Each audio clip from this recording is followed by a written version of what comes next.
Did you know that a secret society's dark rituals played a crucial role in shaping Nazi ideology and fueling Hitler's rise to power? In this video, we'll unravel the mysteries of the enigmatic Thule Society, an occult group whose belief and practices significantly influenced the foundations of the Nazi regime.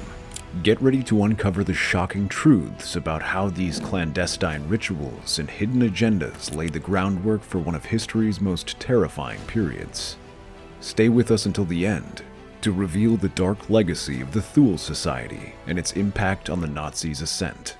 The Thule Society was a secret German occult group that played a pivotal role in the early Nazi Party, promoting Aryan mythology and anti-Semitism. Named after Thule, a mythical northern land believed to be the homeland of the Aryan race, the society attracted individuals drawn to mysticism, nationalism, and the revival of Germany's supposed past glory. In the aftermath of World War I, Germany was plunged into chaos. The Treaty of Versailles had left the nation economically devastated and politically unstable, fostering widespread humiliation and anger among Germans. Amidst this turmoil, many turned to mysticism and nationalism for solace. During this period, there was a resurgence of interest in Germanic and Aryan mythology, creating a fertile ground for secret societies like the Thule Society, which merged these elements with a nationalist agenda. Founded in 1918 by Rudolf von Sebottendorf, an occultist deeply fascinated by Germanic mythology, the Thule Society aimed to resurrect ancient Aryan heritage. Key early members included Karl Herrer, a journalist involved with the German Workers' Party, which later evolved into the Nazi Party; Dietrich Eckart, a playwright who became a mentor to Adolf Hitler; Anton Drexler, a political activist instrumental in forming the German Workers' Party. These figures shared beliefs in Aryan supremacy, anti-Semitism, and the ambition to restore Germany's greatness. Germany post-World War I was characterized by economic hardship and political unrest. The nascent Weimar Republic struggled to maintain order, and many Germans felt betrayed by their leaders. This climate of despair allowed extremist ideologies to take root. The Thule Society tapped into this widespread discontent, propagating a narrative of Aryan superiority and a return to a mythical past. Their ideas resonated with many disillusioned Germans, attracting a significant following. The society's influence extended beyond its members, playing a crucial role in the formation of the Nazi Party. The Thule Society provided a platform for dismantling its ideologies, which were subsequently adopted and amplified by the Nazis. Their secretive meetings and publications spread the seeds of Nazi ideology, which would later be used to justify some of history's most horrific events. Now that we've covered the Thule Society's origins, let's delve into its beliefs and practices. These are deeply rooted in the occult and ancient myths, and may shock you. The Thule Society's core beliefs centered around the idea of Aryan racial superiority. They believed that the Aryan race, a term they used to describe a hypothetical master race, was destined to rule the world, and that this racial purity needed to be preserved. They thought that the Aryans were descendants of a superior ancient civilization from the mythical land of Thule. This belief in racial purity and destiny formed the foundation of their ideology. Their fascination with the occult and ancient myths played a significant role in shaping their worldview. The Thule Society believed ancient Germanic and Nordic legends, such as the Norse sagas and the Eddas, held secrets and wisdom to guide them. They dived deep into esoteric subjects like astrology, alchemy, and rune magic. They thought that by uncovering and reviving these ancient practices, they could help Germany regain its strength and glory. Members of the Thule Society engaged in various mystical rituals and practices, including secret ceremonies, invocations, and symbols such as runes. They believed these rituals could connect them with ancient mystical powers. One common practice was holding seances to communicate with spiritual entities, seeking guidance and strength. They also performed elaborate initiation rituals for new members, which reinforced their beliefs in Aryan supremacy and the occult. The society's rituals often had a dramatic flair, involving chanting, symbolic gestures, and ancient artifacts. These ceremonies were designed to create a sense of awe and power, drawing members deeper into the society's beliefs. They believed that by performing these rituals, they could tap into supernatural forces and gain an edge in their quest for Aryan dominance. Now that we've explored the Thule Society's beliefs and practices, let's examine how these influenced Nazi ideology and propaganda, and the roles prominent Thule Society members played in the early Nazi Party. The Thule Society's beliefs in Aryan supremacy and their fascination with the occult significantly shaped Nazi ideology and propaganda. The Nazi Party adopted the idea of Aryan racial purity, making it a cornerstone of their beliefs. This racial purity concept was used to justify their anti-Semitic policies and the idea of a superior Aryan race destined to rule. The Nazis also embraced the society's interest in Germanic myths and symbols, using them to create powerful propaganda that glorified their vision of an Aryan-dominated future. Prominent Thule Society members played crucial roles in the early Nazi Party. Karl Herrer, a Thule member, was instrumental in founding the German Workers' Party, which later became the Nazi Party. Dietrich Eckart, another key figure, mentored Adolf Hitler and introduced him to the society's ideas. Eckhart's influence on Hitler profoundly shaped his thoughts on race and mysticism. Anton Drexler, who co-founded the German Workers' Party, was also deeply involved with the Thule Society, ensuring that its beliefs permeated the early Nazi movement. The Thule Society contributed to the development of Nazi occult and pseudoscientific racial theories in several ways. They promoted the idea that the Aryan race had mystical origins and superior qualities, which the Nazis used to support their racial hierarchy theories.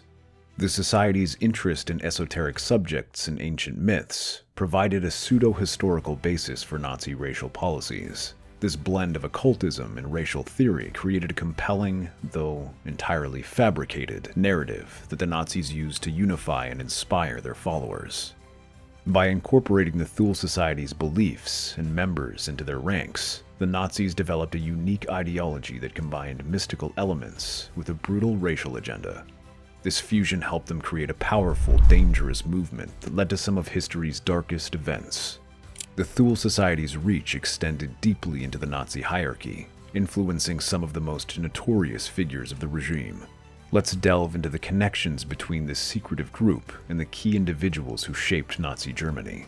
Adolf Hitler's involvement with the Thule Society started through his association with Dietrich Eckart, a central figure in the society. Eckart saw potential in Hitler and took him under his wing, introducing him to the Thule Society's ideologies. This mentorship significantly impacted Hitler's views, embedding the society's racist and occult beliefs into his own developing ideology. The Thule Society's emphasis on Aryan supremacy and mysticism resonated with Hitler, who later incorporated these elements into Nazi doctrine.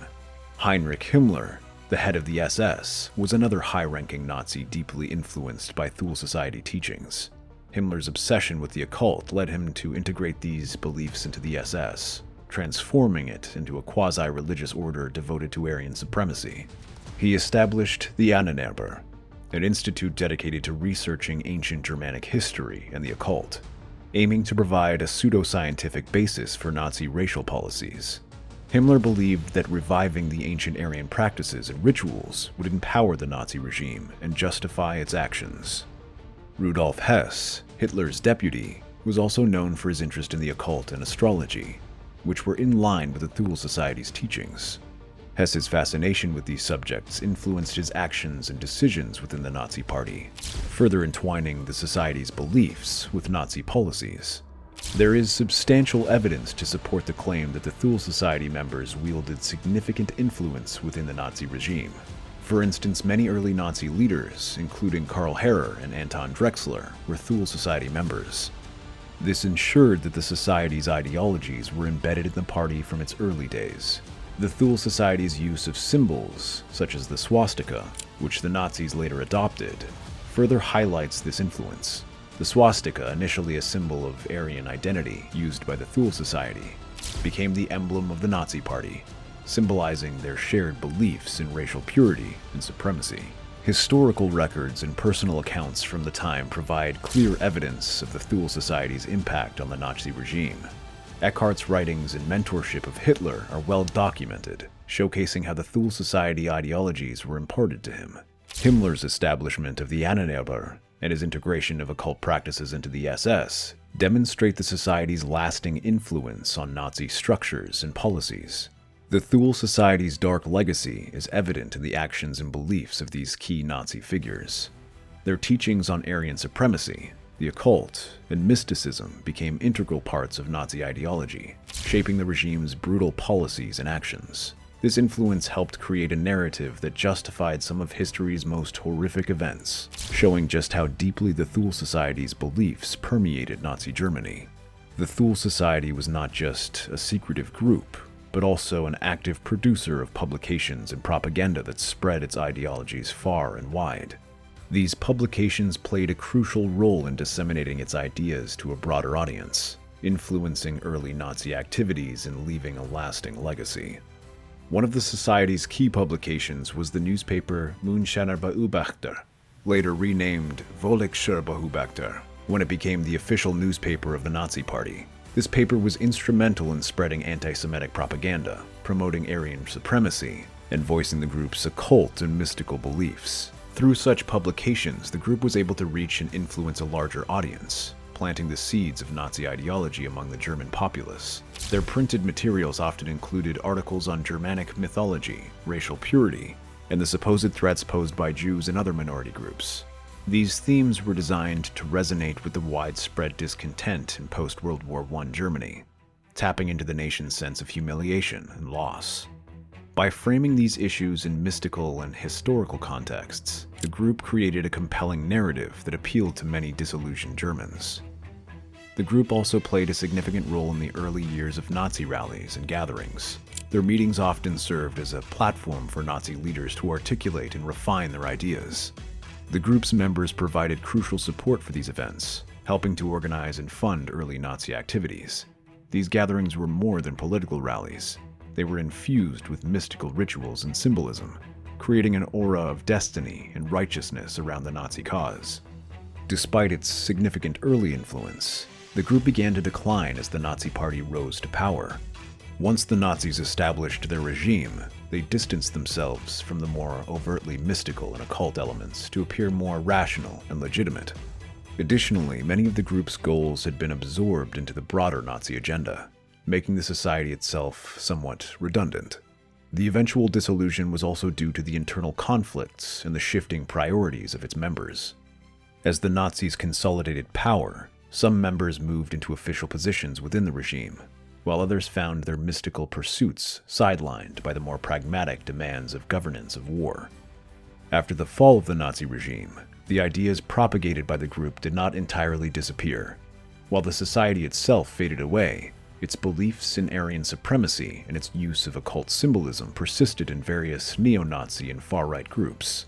These groups continued to draw on the society's ideologies, adapting them to new contexts and times. The Thule Society's journey from the secretive occult group to a significant influence on Nazi ideology reveals the chilling power of ideas and beliefs. Their blend of mysticism, racial purity, and esoteric practices laid the groundwork for some of history's most horrific events. This group's ability to shape minds and movements underscores the importance of understanding the roots and impacts of extremist ideologies. The Thule Society's legacy is a stark reminder of how dangerous and pervasive such beliefs can be, even long after the group itself has faded away. As we look back, we see how the group's dark rituals and propaganda intertwined with the rise of the Nazi regime, influencing key figures and shaping policies that led to widespread suffering and devastation. Studying this history is crucial to remember the past and guard against similar ideologies taking root in the future. Knowledge and awareness are our best defenses against the resurgence of such dangerous beliefs. If you found this exploration into hidden history intriguing, please like this video and subscribe to our channel for more deep dives into the obscure and often forgotten corners of history. Your support helps us uncover and share the knowledge that can prevent history from repeating its darkest chapters.